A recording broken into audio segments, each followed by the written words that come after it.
വായിക്കുന്ന വേദപുസ്തക ഭാഗം പുറപ്പാട് 29 1 മുതൽ 46 വരെ. പുറപ്പാട് 29 1 മുതൽ 46 വരെ. അവർ എനിക്ക് പുരോഹിത ശുശ്രൂഷ ചെയ്യുവാൻ അവരെ ശുദ്ധീകരിക്കേണ്ടതിന് നീ അവർക്ക് ചെയ്യേണ്ടതെന്തെന്നാൽ, ഒരു കാളക്കിടാവിനെയും ഊനമില്ലാത്ത 2 ആട്ടുകൊറ്റനെയും പുളിപ്പില്ലാത്ത അപ്പവും എണ്ണ ചേർത്ത പുളിപ്പില്ലാത്ത ദോശകളും എണ്ണ പുരട്ടിയ പുളിപ്പില്ലാത്ത വടകളും എടുക്കണം. ഗോതമ്പ് മാവ് കൊണ്ട് അവ ഉണ്ടാക്കണം. അവ ഒരു കുട്ടയിൽ വെച്ച് കാളയോടും 2 ആട്ടുകൊറ്റനോടും കൂടെ കുട്ടയിൽ കൊണ്ടുവരണം. അഹരോനെയും അവൻ്റെ പുത്രന്മാരെയും സമാഗമന കൂടാരത്തിൻ്റെ വാതിൽക്കൽ വരുത്തി വെള്ളം കൊണ്ട് കഴുകണം. പിന്നെ വസ്ത്രമെടുത്ത് അഹരോനെ ഉള്ളങ്കിയും ഏഫോദിൻ്റെ അങ്കിയും ഏഫോദും പതക്കവും ധരിപ്പിച്ച് അവൻ്റെ അരയ്ക്ക് ഏഫോദിൻ്റെ നടുക്കെട്ട് കെട്ടണം. അവൻ്റെ തലയിൽ മുടി വെച്ച് വിശുദ്ധ പട്ടം മുടിമേൽ വെക്കണം. പിന്നെ അഭിഷേക തൈലമെടുത്ത് തലയിൽ ഒഴിച്ച് അവനെ അഭിഷേകം ചെയ്യണം. അവൻ്റെ പുത്രന്മാരെയും കൊണ്ടുവന്ന് അങ്കി ധരിപ്പിക്കണം. അഹരോൻ്റെയും പുത്രന്മാരുടെയും അരയ്ക്ക് നടുക്കെട്ട് കെട്ടി അവർക്ക് തലപ്പാവ് വെക്കണം. പൗരോഹിത്യം അവർക്ക് നിത്യാവകാശമായിരിക്കണം. പിന്നെ നീ അഹരോനും അവൻ്റെ പുത്രന്മാർക്കും കരപൂരണം ചെയ്യണം. നീ കാളയെ സമാഗമന കൂടാരത്തിൻ്റെ മുമ്പാകെ വരുത്തണം. അഹരോനും അവൻ്റെ പുത്രന്മാരും കാളയുടെ തലമേൽ കൈവയ്ക്കണം. പിന്നെ ഈ സമാഗമന കൂടാരത്തിൻ്റെ വാതിൽക്കൽ യഹോവയുടെ മുൻപാകെ കാളയെ അറുക്കണം. കാളയുടെ രക്തം കുറെ എടുത്ത് നിന്റെ വിരൽ കൊണ്ട് യാഗപീഠത്തിൻ്റെ കൊമ്പുകളിൽ മേൽ പുരട്ടി ശേഷമുള്ള രക്തമൊക്കെയും യാഗപീഠത്തിൻ്റെ ചുവട്ടിൽ ഒഴിക്കണം. കുടൽ പൊതിഞ്ഞിരിക്കുന്ന മേദസ്സൊക്കെയും കരളിന്മേൽ ഉള്ള വപയും മൂത്രപിണ്ഡം 2ഉം അവയുടെ മേലുള്ള മേദസ്സും എടുത്ത് യാഗപീഠത്തിന്മേൽ വെച്ച് ദഹിപ്പിക്കണം. കാളയുടെ മാംസവും തോലും ചാണകവും പാളയത്തിന് പുറത്ത് തീയിലിട്ട് ചുട്ടുകളയണം. ഇത് പാപയാഗം. പിന്നെ ഒരു ആട്ടുകൊറ്റനെ എടുക്കണം. അഹരോനും അവൻ്റെ പുത്രന്മാരും ആട്ടുകൊറ്റൻ്റെ തലമേൽ കൈവയ്ക്കണം. ആട്ടുകൊറ്റനെ അറുത്ത് അതിൻ്റെ രക്തമെടുത്ത് യാഗപീഠത്തിന്മേൽ ചുറ്റും തളിക്കണം. ആട്ടുകൊറ്റനെ ഖണ്ഡം ഖണ്ഡമായി മുറിച്ച് അതിൻ്റെ കുടലും കാലും കഴുകി ഖണ്ഡങ്ങളുടെ മേലും അതിൻ്റെ തലയുടെ മേലും വെക്കണം. ആട്ടുകൊറ്റനെ മുഴുവനും യാഗപീഠത്തിൽ വെച്ചു ദഹിപ്പിക്കണം. ഇത് യഹോവയ്ക്ക് ഹോമയാഗം, യഹോവയ്ക്ക് സൗരഭ്യവാസനയായ ദഹനയാഗം തന്നെ.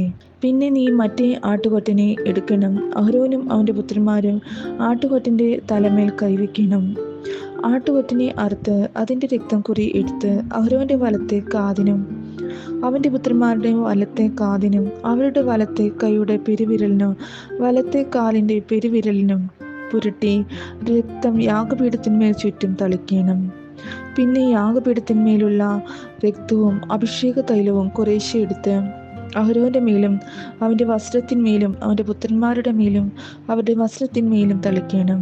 ഇങ്ങനെ അവനും അവൻ്റെ വസ്ത്രവും അവൻ്റെ പുത്രന്മാരും അവരുടെ വസ്ത്രവും ശുദ്ധീകരിക്കപ്പെടും.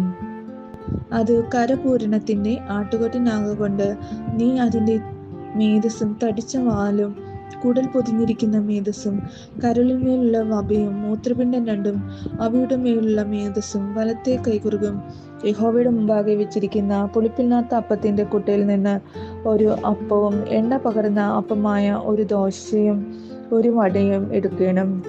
അതൊക്കെയും അഹരോൻ്റെ കയ്യിലും അവൻ്റെ പുത്രന്മാരുടെ കയ്യിലും വെച്ച് യഹോവയുടെ സന്നിധിയിൽ നിരാജനാർപ്പണമായി നിരാജനം ചെയ്യണം. പിന്നെ അവരുടെ കയ്യിൽ നിന്ന് അവ വാങ്ങി യാഗപീഠത്തിന്മേൽ ഹോമയാഗത്തിനു മീതെ യഹോവയുടെ സന്നിധിയിൽ സൗരഭ്യവാസനയായി ദഹിപ്പിക്കണം. ഇത് യഹോവയ്ക്ക് ദഹനയാഗം. പിന്നെ അഹരോൻ്റെ കരപൂരണത്തിനുള്ള ആട്ടുകൊറ്റൻ്റെ നെഞ്ച് എടുത്ത് യഹോവയുടെ സന്നിധിയിൽ നിരാജനാർപ്പണമായി നിരാജനം ചെയ്യണം. അത് നിന്റെ ഓഹരിയായിരിക്കും. അഹരോൻ്റെയും അവൻ്റെ പുത്രന്മാരുടെയും കരപൂരണത്തിനുള്ള ആട്ടുകൊറ്റൻ്റെ നിരാജനവും ഉദർച്ചയുമായി നിരാജനാർപ്പണമായ നെഞ്ചും ഉദർച്ചാർപ്പണമായ കൈക്കുറുകും നീ ശുദ്ധീകരിക്കണം. അത് ഉദർച്ചാർപ്പണമാകൊണ്ട് ഇസ്രായേൽ മക്കളുടെ പക്കൽ നിന്ന് നിത്യാവകാശമായിട്ട് അഹരോനും അവൻ്റെ പുത്രന്മാർക്കും ഉള്ളതായിരിക്കണം. അത് ഇസ്രായേൽ മക്കൾ അർപ്പിക്കുന്ന സമാധാനയാഗത്തിൻ്റെ ഉദർച്ചാർപ്പണമായി യഹോവയ്ക്കുള്ള ഉദർച്ചാർപ്പണം തന്നെ ആയിരിക്കണം. അഹരോന്റെ വിശുദ്ധ വസ്ത്രം അവന്റെ ശേഷം അവന്റെ പുത്രന്മാർക്കുള്ളതാകണം. അത് ധരിച്ച് അവർ അഭിഷേകവും കരപൂരണവും പ്രാപിക്കണം. അവന്റെ പുത്രന്മാരിൽ അവന് പകരം പുരോഹിതനായി വിശുദ്ധ മന്ദിരത്തിലെ ശുശ്രൂഷ ചെയ്യുവാൻ സമാഗമന കൂടാരത്തിൽ കടക്കുന്നവൻ 7 ദിവസം അത് ധരിക്കണം. കരപൂരണത്തിന്റെ ആട്ടുകൊറ്റനെ എടുത്ത് അതിന്റെ മാംസം വിശുദ്ധമായൊരു സ്ഥലത്ത് വെച്ച് പാകം ചെയ്യണം. ആട്ടുകൊറ്റന്റെ മാംസവും കുട്ടയിലുള്ള അപ്പവും അഹരോനും അവന്റെ പുത്രന്മാരും സമാഗമന കൂടാരത്തിന്റെ വാതിൽക്കൽ വെച്ച് തിന്നണം.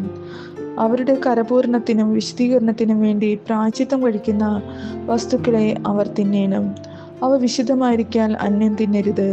കരപൂരണ യാഗത്തിന്റെ മാംസത്തിലും അപ്പത്തിലും വല്ലതും പ്രഭാതകാലം വരെ ശേഷിച്ചിരുന്നാൽ ആ ശേഷിപ്പ് തീയിലിട്ട് ചുട്ടുകളയണം. അത് വിശുദ്ധമാകൊണ്ട് തിന്നരുത്.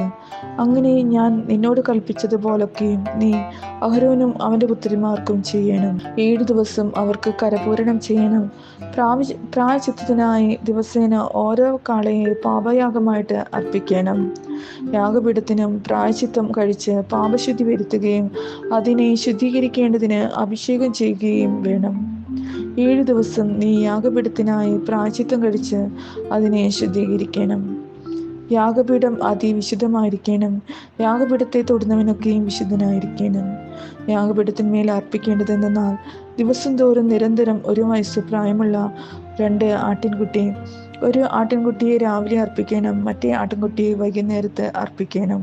ഇടിച്ചെടുത്ത കാൽഹീൻ എണ്ണ, പകർന്നിരിക്കുന്ന ഒരു ഇടങ്ങഴി നേരിയ മാവ്, പാനീയയാഗമായി കാൽഹീൻ വീഞ്ഞും ആട്ടിൻകുട്ടിയോട് കൂടെ അർപ്പിക്കണം.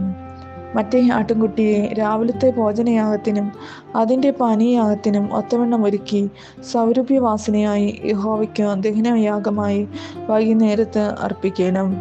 ഞാൻ നിന്നോട് സംസാരിക്കേണ്ടതിന് നിങ്ങൾക്ക് വെളിപ്പെടുവാനുള്ള സമാഗമന കൂടാരത്തിൻ്റെ വാതിൽക്കൽ വെച്ച് യഹോവയുടെ മുമ്പാകെ ഇത് നിങ്ങൾക്ക് തലമുറ തലമുറയായി നിരന്തര ഹോമയാഗമായിരിക്കണം. അവിടെ ഞാൻ ഇസ്രായേൽ മക്കൾക്ക് വെളിപ്പെടും. അത് എൻ്റെ തേജസ്സിനാൽ ശുദ്ധീകരിക്കപ്പെടും. ഞാൻ സമാഗമന കൂടാരത്തിൻ്റെ യാഗപീഠം ശുദ്ധീകരിക്കും. ഞാൻ അഹരോനെയും അവൻ്റെ പുത്രന്മാരെയും എനിക്ക് പുരോഹിത ശുശ്രൂഷ ചെയ്യേണ്ടതിന് ശുദ്ധീകരിക്കും. ഞാൻ ഇസ്രായേൽ മക്കളുടെ മധ്യേ വസിക്കുകയും അവർക്ക് ദൈവമായിരിക്കുകയും ചെയ്യും. അവരുടെ മധ്യേ വസിക്കേണ്ടതിന് അവരെ മിസ്രയീം ദേശത്തു നിന്ന് കൊണ്ടുവന്നവനായി അവരുടെ ദൈവമായ യഹോവ ഞാനെന്ന് അവരറിയും. ഞാൻ അവരുടെ ദൈവമായ യഹോവ തന്നെ. ഇവിടെ പാഠഭാഗം വായിച്ച് അവസാനിച്ചിരിക്കുന്നു.